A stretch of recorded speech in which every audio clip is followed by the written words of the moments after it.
Hello guys, मैं हूं आपका दोस्त विशाल और स्वागत है आप सभी का मेरे इस यूट्यूब चैनल में। तो गाइज, आज हम बात करेंगे इलॉन मस्क के बारे में। तो बिना किसी देरी के लेट्स रोल द इंट्रो।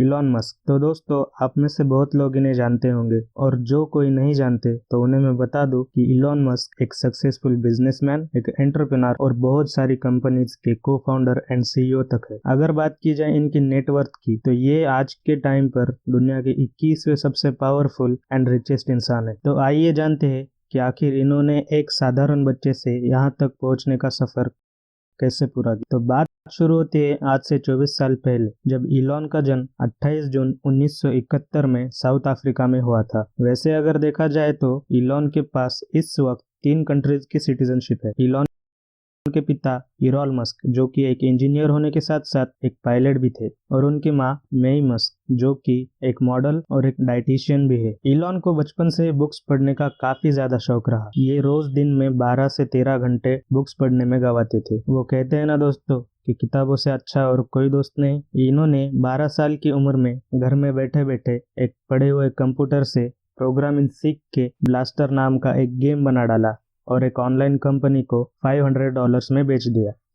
दोस्तों, जिस उम्र पर मैं और हम सिर्फ मस्ती और खेलकूद करते हैं, इलॉन ने उस एज में कंप्यूटर प्रोग्रामिंग सीख ली। ये कोई साधारण बात नहीं। उनकी इसी काम की वजह से उनका इंटेलिजेंस और उनकी सफलता साफ साफ दिख रही थी। फिर कुछ समय बाद उन्होंने अपने भाई के साथ मिलकर एक Zip2 नाम की कंपनी ओपन कर दी, जिसे आगे चलकर उन्होंने $340 में बेच दिया। यहाँ पर इलॉन रुके नहीं, उन्होंने एक X.com नाम की कंपनी खोल दी। कंपनी आगे जाकर पेपैल नाम से फेमस हुई, जिसे कि आज हम और हम सब जानते हैं। इस कंपनी को 2002 में ईबे ने खरीदा, जिसमें इलॉन के तकरीबन 70% शेयर्स थे, जो कि होते हैं $1.5 बिलियन। दोस्तों, ये अमाउंट कुछ कम नहीं होती। जैसा कि हम सब जानते हैं, वहां पर भी ये जनाब चुप नहीं बैठे। वहां से निकलने के बाद इन्होंने कभी मुड़कर नहीं देखा। एक बात समझ लो दोस्तों, अगर ये चाहते तो उन पैसों में ये आराम से अपनी लाइफ गुजार सकते थे, जिंदगी भर बैठकर खा सकते थे। लेकिन इन्होंने ऐसा नहीं किया और अपने पैसों को इन्वेस्ट करते हुए और बहुत सारी कंपनीज इन्होंने ओपन कर दी, जैसे कि 2015 में द बोरिंग कंपनी, 2016 में द न्यूरालिंक कंपनी, उसके बाद open AI company, then solar city, hyperloop, Tesla. सबसे फ्यूचरिस्टिक एंड इम्पोर्टेंट कंपनीज है solar city, Tesla, SpaceX. So basically इन्होंने जब 2008 में सोलार सिटी कंपनी $10 मिलियन में शुरू की, तब वो उतनी सक्सेसफुल नहीं थी जितनी कि आज है। आज सोलार सिटी यूएस की और पूरी दुनिया की सबसे बड़ी पावर पॉइंट्स या फिर हम कह सकते हैं पावर प्रोडक्शन प्लांट्स में से एक है। का कहना है कि अर्थ पर जो भी मिनरल्स है, जैसे कि कोल, फ्यूल, वाटर एटसेट्रा, ये सब चीज़ें एक ना एक दिन तो ख़त्म होने ही वाली है। फिर उसके बाद क्या? उसके बाद हम इंसान क्या करेंगे? दोस्तों, अब तक एक बात आपको समझ में आ चुकी होगी कि ये आदमी सिर्फ और सिर्फ फ्यूचर के बारे में और उसे कंट्रोल करने के बारे में।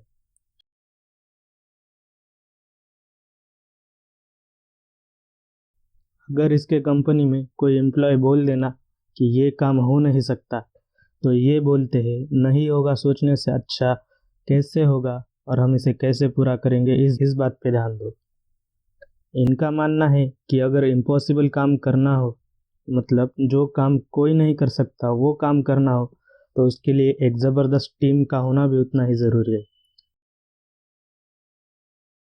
खोल दी। दोस्तों, एक बात सोच लीजिए, इनका मानना था कि जो पेट्रोल और फ्यूल पे जो कार्स और व्हीकल्स चलते हैं, उनसे CO2 प्रोडक्शन तो होता ही है और एयर पोल्यूशन भी काफ़ी ज़्यादा होता है।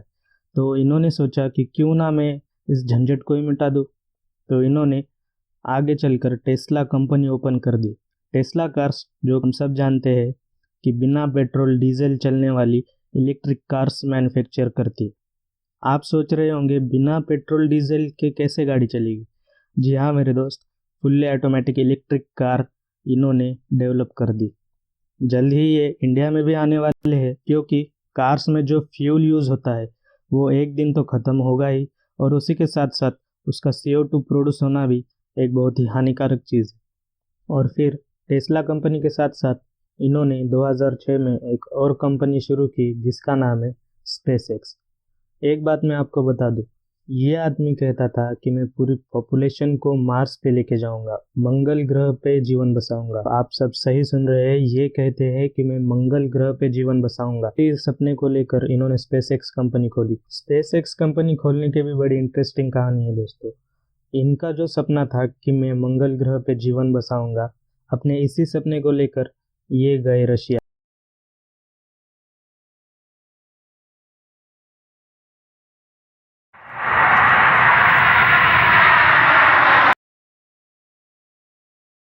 वहां पे जाके कई कंपनीज के साथ डील करके इनको पता चला कि मतलब एक सैटेलाइट स्पेस में छोड़ने के लिए तकरीबन $8 मिलियन चार्ज कर रहे थे।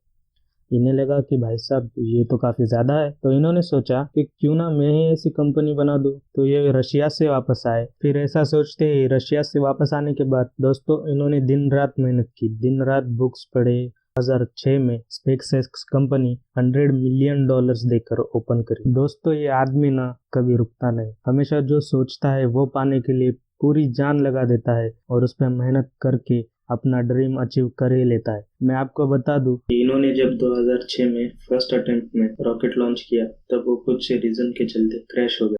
T-5, 4, 3, 2, 1. Booster ignition and liftoff of Discovery, hoisting Harmony.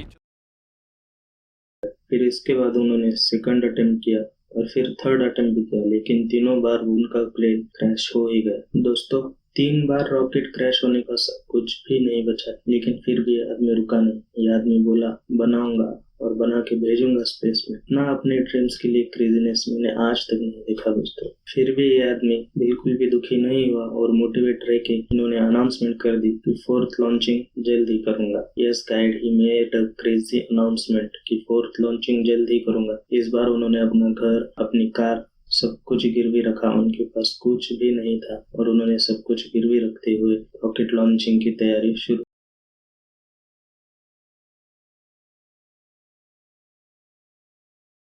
लेकिन 4th अटेम्प्ट में इस बार उनकी मेहनत और उनकी किस्मत दोनों ने उनका साथ दिया और उनका रॉकेट सक्सेसफुली लॉन्च हुआ।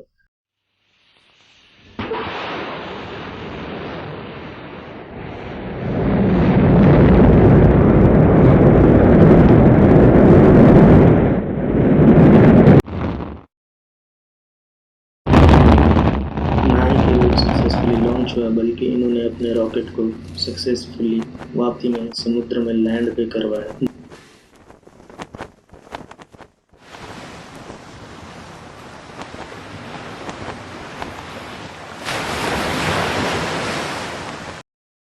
हाँ गाइस, इलॉन ने इतिहास रच दिया क्योंकि इससे पहले ऐसा रियूजेबल रॉकेट आज तक किसी ने नहीं बनाया था। वो तारीख थी 28 सितंबर 2008। Falcon 1 was the first man-made reusable rocket in the history। और उसके बाद 23 दिसंबर को नासा ने कहा कि भाई साहब आप हमारे साथ काम कर लो और उन्हें $1.6 बिलियन का नासा ने कॉन्ट्रैक्ट भी दिया। आज वो नासा के लिए उनके सैटेलाइट्स डिजाइन भी करते हैं और उन्हें सेफली स्पेस में पहुंचाते भी।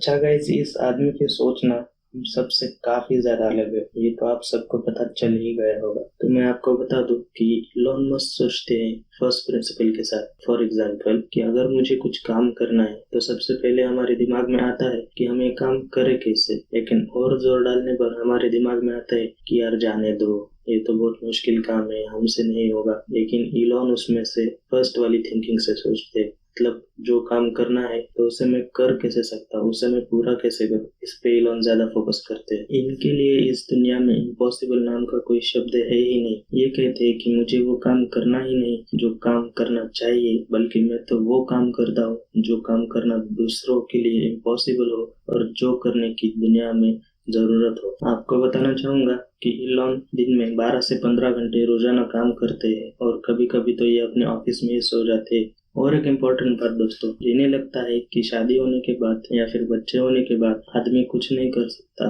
उन्हें मैं बता दूं कि इलॉन ने ये मुकाम तब हासिल किया जब उनके खुद के 6 बच्चे थे। यस गाइस, इलॉन के अभी 6 बच्चे हैं और उनकी 3 शादियां तक हो चुकी है। फिर भी उन्होंने दुनिया के 21वें सबसे most powerful and most richest person बनने का खिताब हासिल किया। तो हम सब क्यों नहीं कर सकते? ये इंसान आज की पूरी यूथ के लिए एक इंस्पिरेशन है, बहुत बड़ा इंस्पिरेशन। दोस्तों, इलॉन जैसे दुनिया को बदलने वाले और दुनिया को कंट्रोल करने वाले इंसान 100-200 साल में, सदी में सिर्फ एक ही बार पैदा होते हैं और ये हमारी सदी के सबसे क्रांतिकारी इंसान बन चुके हैं। जहाँ पर नासा कहती है कि मैं लोगों को 2050 में स्पेस में लेके जाऊंगा, तो वहाँ पर ये भाई साहब कहते हैं कि मैं नासा से 5 साल पहले लेकर जाऊंगा।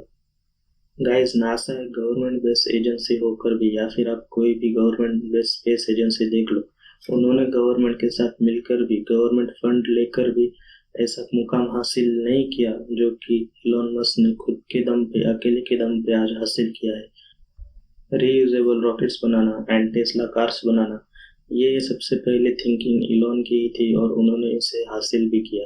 उन्होंने इसे हासिल करने के लिए अपनी पूरी जी जान लगा दी, पूरी मेहनत करके उन्होंने अपने सपने को पूरा कर दिया।